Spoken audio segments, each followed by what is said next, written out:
ወንድሜ ከአምስት ከሚቅሙ ሰዎች ጋር የምትውል ከሆነ ስድስተኛው ቃሚ አንተ መሆንህን አትጠራጠር።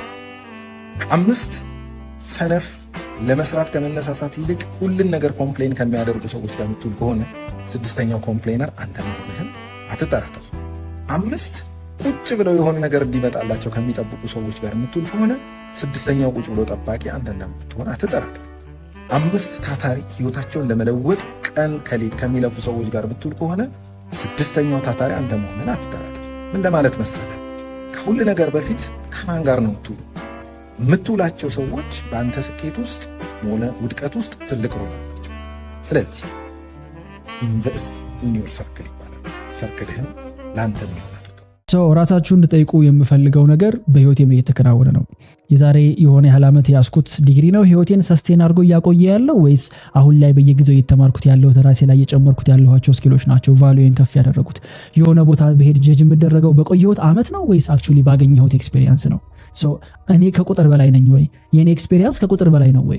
በአንድ ዓመት ውስጥ ሰዎች 5 ዓመት የሚፈጅባቸውን ነገር ማሳካት ያለሁኝ ወይ? ሌላው ደግሞ ምን ያህል እየተቀየርኩ ነው ብላችሁ ታስባላችሁ? ምን ያህል ህይወታችሁ ላይ ለውጥ እየመጣ ነው? ምን ያህል ሀቢቶቻችሁ እየተቀየሩ ነው ወይስ አሁንም በድሮ ሀቢት ላይ ነው ያላችሁት?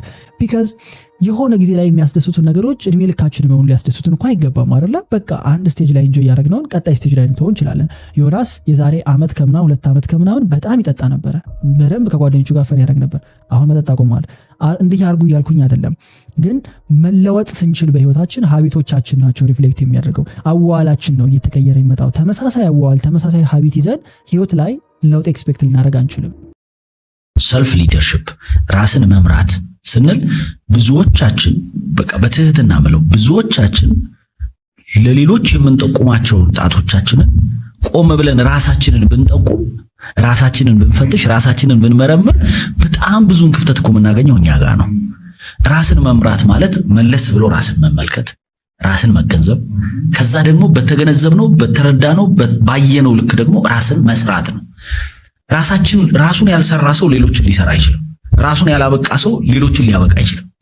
10ዎቹ ወይ 20ዎቹ ላይ እንደ ቀልድ የጀመርካቸውን መጥፎ ልማዶች ማቆም አለብህ።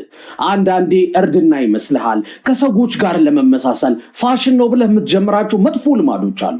ዝም ብለህ ገንዘብ ማውጣት ይሆናል፣ ዝም ብለህ መዘነጥ፣ ስልክ ላይ ጊዜ ማጥፋት፣ ሶሻል ሚዲያ መጠቀም፣ ማጨስ፣ ለመመሳሰል ስትል መጠጣት፣ መቃም። በቃ የጀመርካቸው 10ዎቹ ወይ 20ዎቹ ላይ መጀመሪያ ላይ የጀመርካቸው መጥፎ ልማዶች ይኖራሉ። እነሱን ይዘህ ግን 30ን መሻገር የለብህም፣ ማቆም አለብህ።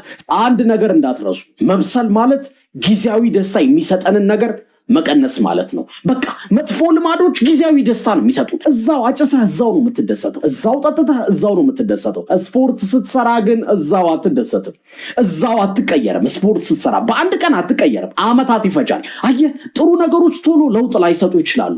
እነሱ ላይ አተኩር። ጊዜያዊ ደስታ የሚሰጡን አቁም። ያኔ ነው የበሰልከው። ከ30 በፊት መጥፎ ልማዶችን ማቆም አለብህ። ብዙ ሰው መለወጥ፣ ማደግ፣ ከፍተኛ ደረጃ መድረስ ያስባል። ማሰብ ብቻ ግን በቂ አይደለም፣ ማቀድም ያስፈልጋል። ለምንድን ነው ይሄን ያልኩት? ለምሳሌ ነገ 10 ሚሊዮን ብር ብታገኝ ምን ታደርገዋለህ? እሱ ነው ጥያቄ። 100 ወይንም 1000 አይዲያ ይመጣብሃል ወይስ 1 2 ይበዛ 3 አይዲያ ይመጣብሃል? 2 3 አይዲያ የሚመጣብህ ከሆነ ኦልሬዲ ፕሪፔርድ ነህ ማለት ነው። ስለዚህ ሁሌም ቢሆን በህይወታችን ረጅም ርቀት የላይፍ ጎል ሊኖረን ይገባል። ማቀድ አለ። ምንም ነገር ቢመጣ እሱን እንዴት ማኔጅ ማድረግ እንዳለብን ማወቅ አለብን አስቀድመን። ካለበለዚያ ድንገት የሚመጣ ነገር የሚያጠፋ ስለሚችል ማለት ነው። እኔ ግን መቼ ነው ከገንዘብ ጭንቀት የምገላገለው ብላችሁ እንደምታውቁ አስባለሁ ብዙዎቻችን ስለምንል እና ግን የዚህ ጥያቄ መልስ ምንድን ነው የሚሆነው? ሚሊዮነር ወይ ቢሊዮነር መሆን ከሚያስፈልገኝ በላይ ገንዘብ መያዝ ይመስላችኋል? ሚሊዮነር የሆኑ ሰዎች ስለ ገንዘብ አይጨነቁም ማለት ነው?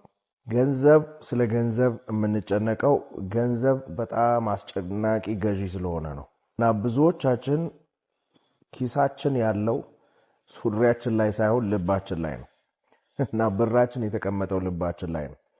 ስለዚህ መጀመሪያ ልናደርግ የሚገባው ብር ምን እንደሆነ ገብቶን ትክክለኛ ስፍራውን ካልሰጠነው በስተቀር ወይ ስላነሰ ወይ ስለበዛ ለዛ የነበራችሁ ጭንቀት አይጨምርም አይቀንስም። የሰጣችሁት ስፍራ ግን ሰላማችሁን ይወስናል።